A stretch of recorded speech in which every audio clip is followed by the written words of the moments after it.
If you need to leave early, that's okay. Probably 5 minutes early, 12:40. Okay, Yeah, no because worries. we need to go somewhere. Yeah. So let's get into it. Can you just put your essays away then? And look, if you've got somebody else's essay, you could read it over the weekend, bring it along Monday, give more detailed feedback. Monday afternoon, sit down together, whatever. You know, you figure it out.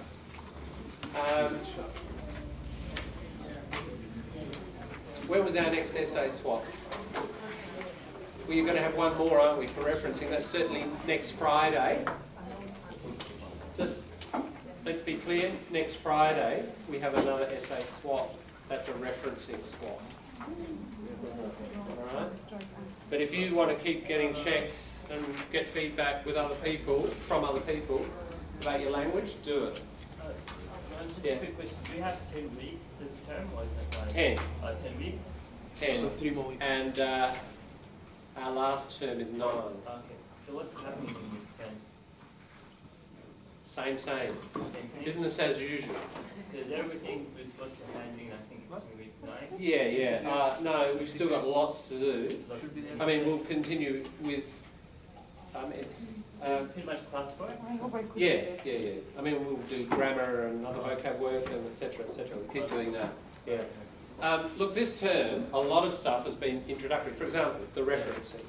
Now, we're not going to have to do that again next term. Okay. All the shape of essays and topic sentences and everything, we don't have to do all that. So there's a lot in first term that sort of fills up the class time that we won't have to repeat again. So over the term overall, I mean, we have been language focused, but we kind of increased that language focus in the sense of we've done a bit of grammar, but I certainly want to keep pushing that and doing more, and we've got many things to cover. A lot of that will kind of intensify into next term because we'll have more time. So it's a bit of a balancing act, the whole thing. But anyway, referencing, let's get into it. We were on page 6 of the Uni Essay Guide.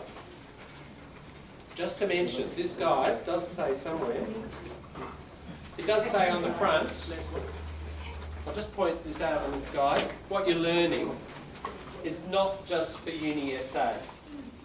If you look at the front, it does say there are many different versions of the Harvard style. This guide presents one consistent version for use at Uni Essay, which conforms means is the same for the Australian Government Standard Guidelines, presented in, this is the book, Snooks and Co, Editors, 2002, Style Manual. I've mentioned the Style Manual before. The Style Manual for Authors, see it's on the very front of the whole thing. Style Manual for Authors, Editors and Printers, 6th edition, Wiley and Sons, Australia. That is the Bible, right? For not just referencing. What do you do, James, your interesting question before about percentages. Do you write percent or do you write a symbol? You know, you're not sure? Consult the Bible.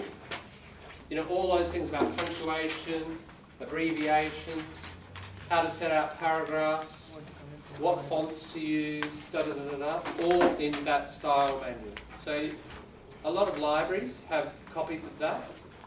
So one thing you could do when you're writing essays, or even this essay in the future, or now, then you've got these little questions, just as you read it again, and you're not sure, little question mark, and then go to the library, get out the style manual, check those things out. Unfortunately, I can't understand why that is simply not online as a PDF, and everybody in the country can consult it. That would help the whole country enormously, but it seems you have to buy it. I found one of them. Did you? Yes. Online? Yes. Did you? PDF. Oh, great. Can you send me the link? I will try because last term, Yeah. I have oral presentation. I have oral presentation about Harvard referencing, and I found this. Right. I introduced, but I forgot. Okay. Is it a manual just about Harvard referencing, or it is actually that style manual, is it? I found all this. I will see and Right, send it to you. okay, send it to me, because it might be a guide. There are certainly plenty of guides online, but if I'm actually looking for, if there were an online version of that whole style manual that covered everything, Yeah, so hopefully that's what it is. Alright, so the point is, what we're learning is applicable. Say you go and work for the Department of Health or Department of Marine Science or whatever, you know, it'll mainly be the same across Australia. Some departments will use other things. My daughter's doing psychology. They use the APS, American Psychological Society. Alright, because, you know, if you get published in a psychology journal, it's international often, and they use their own particular, it's pretty similar. You know, there's the Vancouver system, etc. All these slightly different systems, but really 80-90% the same. So what we're learning here, you might have to adjust a little bit. It's always good to ask. Hey? APA? Yeah, sorry, APA thing, not APS. Yeah. American Psychological Association. Yeah. Thanks, yeah. That's it. Yeah, so always check, whichever institution you're in, what referencing system they want. It's important. Let's have a look at page 6, because we've worked our way up to that point. We covered the actual essay and those in-text points, and we've covered a few things in this reference list, but just some things we haven't. So let's have a look at that first one, online newspaper or magazine article. We haven't really talked much about online stuff. Let's have a look at the reference. Ashurst, S 2009. Fine, we know about that. Why Alan Moore hates comic book movies. Total film. That looks like an article in a journal, doesn't it? Would you agree? You've got your article inside. See where we are? I'm on page 666. Everyone got it? Need to be looking at the right thing here. Okay, first reference. Why Alan Moore hates comic book movies. That's got single quotation marks, so that must be some sort of article in Total Film. That's your journal, isn't it? We can tell because it's in italics. It's also got capitals, capital T, capital F. However, it's not hard copy, it's online. Just jump down a little bit, we can see the web address there. http://www blah blah blah movies. Look how it is captured. We have these triangular brackets around it. You must use those. You can't use the curved bracket. You've got to use those for a web address. Full stop at the end of the whole thing. Wrong again, I have to change it. Wrong again. Oh no. Because before just put the author's name and then the date, but in here they put Okay, the year. let me go back. I'm going to comment on dates now. Ashurst 2009. That is the year of publication. We have another date in here, however. After we've got Total Film, the name of the online magazine or newspaper. 2nd of February. That is when if it's a newspaper, for example, imagine the Advertiser. If you just say the Advertiser 2015, gee, well, it can be one of 365 newspapers, and it's not going to help anybody. You need to say, with newspapers, you need to say the date it came out. Which edition are we looking at? Is it the Advertiser of August the 27th or January the 19th? That's important. So for newspapers and magazines that come out like weekly, you might need to give that kind of information. So that's what that bit there refers to, that 2nd of February. Now then there's another date, viewed 5th of December 2010. That is the date that you, or that this writer, of the essay, that's the date they saw that website. Now you've got to do this with every online resource. You have to have the date you viewed it. Just mentioning this one. I did mention that, remember, some weeks ago. I just said make sure you capture that. I hope you have been, but I'm just reminding you again. You've got this date that you've got to have. And the way you set it out, very simple. Viewed, 5, you don't write 5th or 7th or 2nd, just 5 December, you write the whole month, not dec. You've got to write the whole month's name. You've got to put the year. That year will not necessarily be the same year that it's been published. It's obviously got to be later, can't be before, but it can certainly be different. That thing can have been there for 5 years, and then you view it, right? So can you see there are 2 years there, aren't there? Now that's what you do. It doesn't matter if it's a newspaper, magazine, website, PDF, whatever. You've got to do that view business. Why do you do it? The reason is the internet's always changing, isn't it? So somebody could think, oh gee, I don't believe that information. They go to that website, this page does not exist, or it's been changed, I can't find that data anymore. What do you mean it's there? Well, on the 5th, you can reply, on the 5th of December 2010, that information was there. And you know, sometimes things are archived and somebody could go back to that version of the web page and check it. Sometimes you can do that. Like in Wikipedia, you can't actually reference Wikipedia. Just a reminder, don't reference Wikipedia in your... I shouldn't see any under W, no Wikipedia. Remember, you use it as a starting point and it takes you to other useful websites. But ethos of Wikipedia is low, not because of the reliability of it, but because of its transience. It's changing a lot. Okay, so any questions about that first one? First one is newspaper. Yeah, we can tell it's a newspaper because of that 2nd of February. That it's giving this extra bit of information, like the day of publication, that's right. How come in the end they put comment? Because the internet www following or what? Like, will the 5th of December, year 2010, comment? Comma.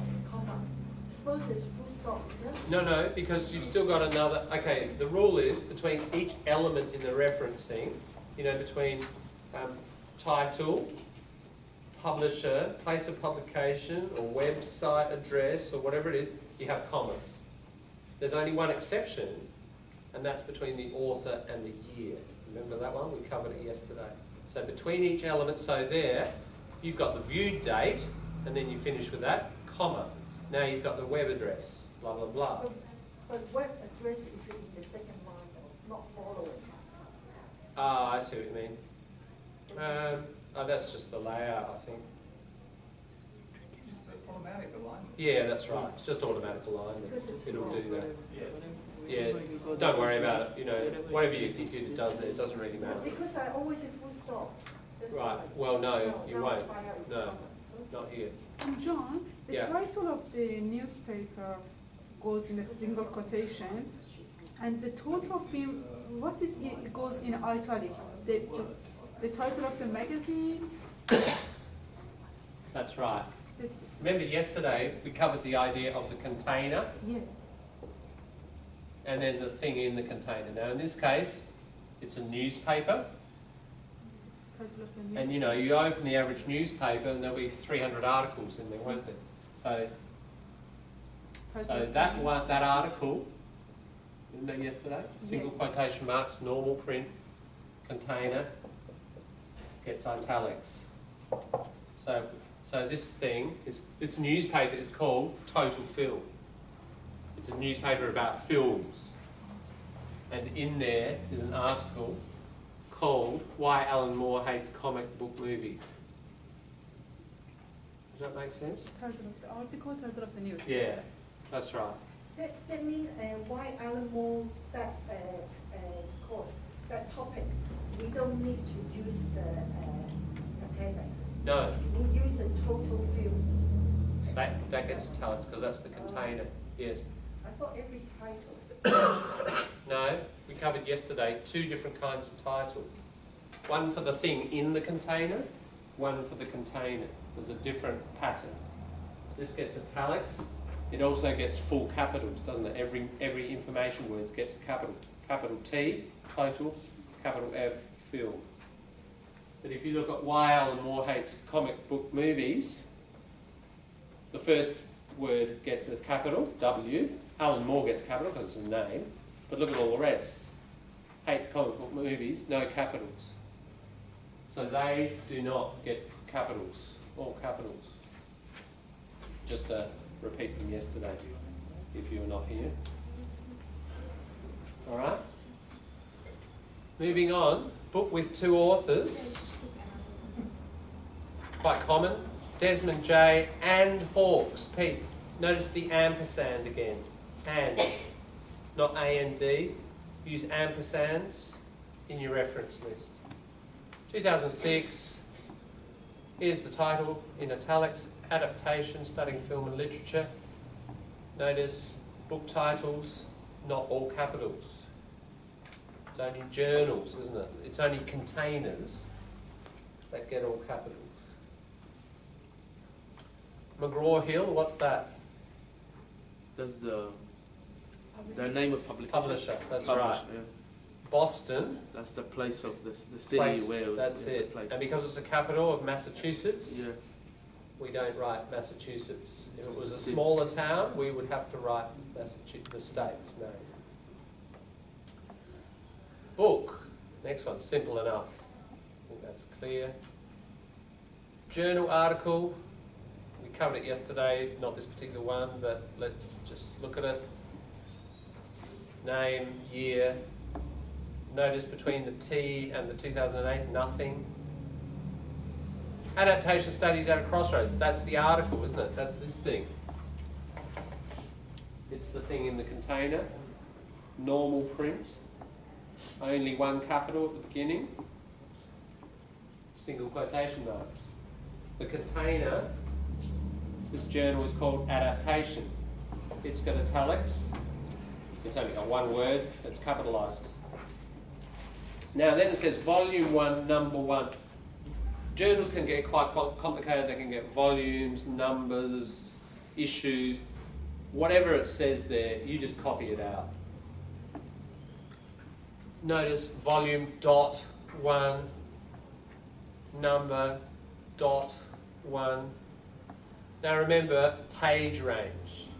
Remember for things in containers, you need to show the range here. So it's from page 66 to 77. You don't put the page that you used in your essay. If you use something from page 65, that goes in text, doesn't it, in your essay. You don't put it in your reference list. You just show the beginning and the end, the range. Excuse me, just Yeah. Sean, the one step back. Yeah. Micro is the title of the McGraw-Hill, that is the name of the company that published the book. Published the- company. Yeah. Yeah. All right. Next one. Two works by the same author, McFarlane B. And we've got 1996 and 2007. So yeah, if you've got stuff by the same author and it's quite common, you found some expert and you're using them a few times, then you put their works chronologically. Start with your earliest one. Chronological, chronos means time. Chronic, something happening over a long time. Chronos, useful Greek prefix to know. Chrono, that's it. Chronic disease, you have it over a long time.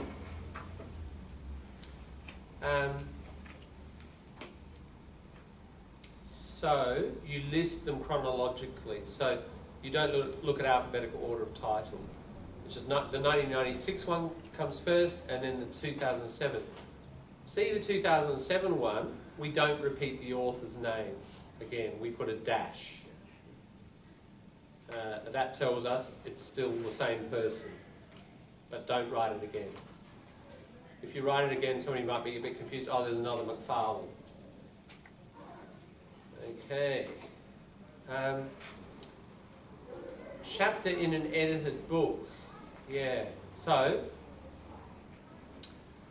you can get another sort of situation like you've got a container which is an edited book. We talked about this yesterday. Somebody's written a book They collected a whole lot of chapters from different authors. Sometimes the editor might have written one chapter themselves, sometimes not. But we've got a sort of container and element kind of scenario here. So how do you do this one? It's a little bit different. We've got McFarlane B. I'm just replacing the dash here. Imagine we're just doing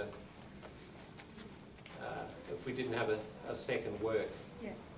So McFarlane B, 2007, reading, film and literature. That is the chapter in the book. Just like an article in a journal, right? It's a thing in a container. So, reading, film and literature, and then you put in, and then you do this. D. Cartmel and ampersand I. Wellahan.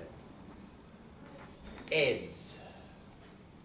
And then you put the title of the book. The Cambridge Companion to Literature on the screen. It's in italics, but you don't capitalise all the words. It's not a journal, so you still keep the rule about books, right? But nevertheless, it's the container, so it gets the italics. Then publisher, Cambridge University Press. Notice, full name. Cambridge University Press is often called, by people who know it well, CUP. But don't put CUP. Always with your any information, expand your acronyms out. So Cambridge University Press. Cambridge is the place. Pages 15 to 28. So in that book, if we turn to page 15, that would be the chapter there by McFarlane. Now, one thing, let's go back to those editors. What do you notice about their names?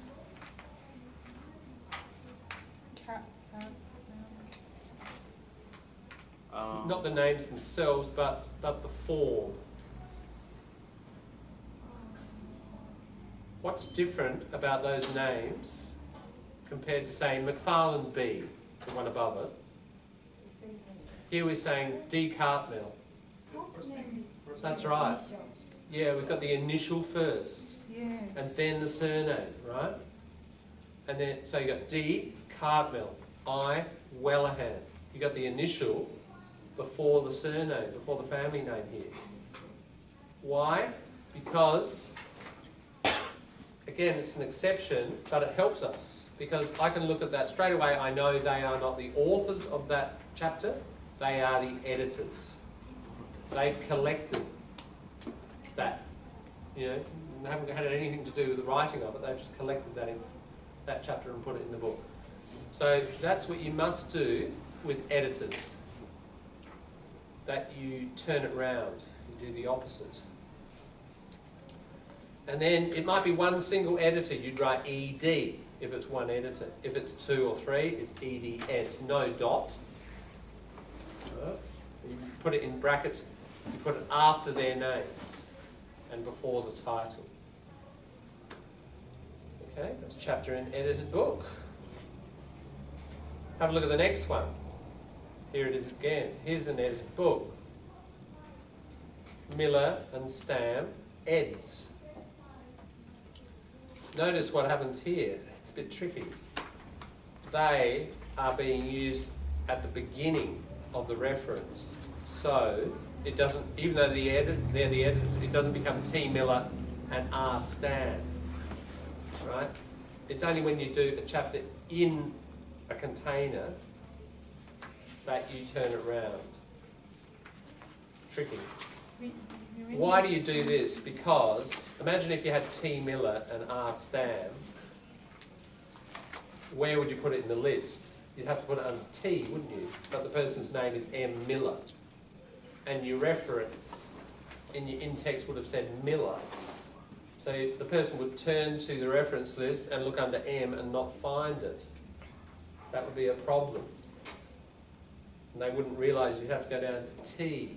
That would mess everything up. So when you quote an editor like this at the beginning of your reference, you've got to do it the same way as normal. Does that make sense? No. No? It's a bit tricky. So if there was only one editor, so it's bracket ED or instead of PDF? That's right. If it was Miller T, it would be ED. Yeah. The point is that, okay, the one above it, I said you have to do it in reverse, D Cartmel, you know, and then we see this one, here are editors, but it's Miller T. Okay, the reason that this is the case is that if we put T Miller, yeah, then we'd have to move this whole thing down and put it under T. And that would produce a problem, because if somebody went to the essay and it said the Miller 2004 in the in-text, and then they go to the reference list, they look up M, it wouldn't be there under M, would it? It'd be further down under T. They'd say, where is it? Where's it gone? Right? So when it's the name that you're going to use in the in-text, that's not going to work. You can't do it the way they've done it above. Yeah. All right. I think I'm going to have to wind up here. We're halfway through that. I hope that's of some use so far. If you've missed a couple we've done this over the last couple of days, so in terms of getting things perfect in presentations, this first time, not requiring absolute perfection, but do what you can, okay? Over the next week, we'll learn more details so that by the end of the week, plus you've had a swap with your referencing partner, we should have it all perfect. So for the essay, we're expecting like really hot stuff for your referencing, but the first week of presentation's fair enough if you can't get it absolutely perfect. We haven't completed all the instructions yet. But we have to put it in person at the bottom. Yeah, you've got to do what you can. And last thing to do is Alex.